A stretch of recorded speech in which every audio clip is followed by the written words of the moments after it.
بالله من الشيطان الرجيم. بسم الله الرحمن الرحيم.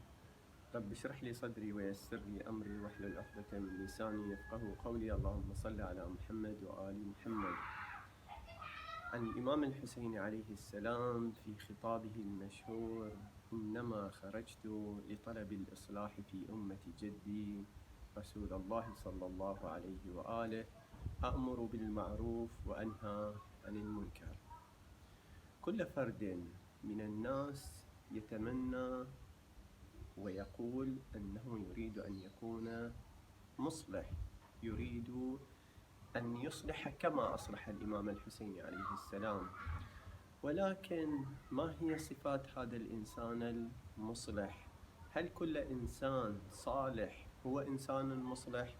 الإنسان الصالح هو الإنسان الذي يلتفت إلى نفسه، ولكن كما نقول عطره يكون في حدوده، بينما الإنسان المصلح عطره في جسده في ثيابه وينتشر في الآفاق. هكذا الإنسان المصلح عندما يرى قريب لديه، يرى جارا له لديه خطأ معين في أسرته في خارج أسرته، يقول هذا الشيء خطأ، لا يقبل بالخطأ من أي إنسان كان.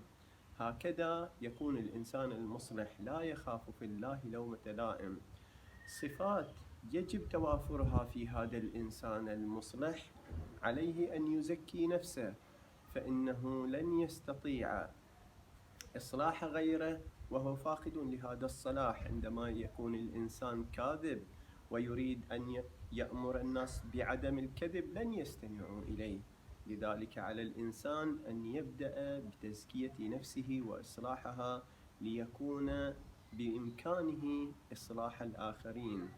إصلاح الآخرين يتطلب جهد مضاعف، على الإنسان أن يضاعف الجهد لكي يكون مصلحا لنفسه ومراقبا للآخرين من أجل أخذهم معه في درب الهداية في هذه السفينة المباركة، سفينة الولاية لأهل البيت. وفقنا الله وإياكم أن نكون من يمد أيديهم للآخرين لكي نجلبهم إلى هذه السفينة المباركة، سفينة الولاية. والحمد لله رب العالمين، وصلى الله على محمد وآله الطيبين الطاهرين.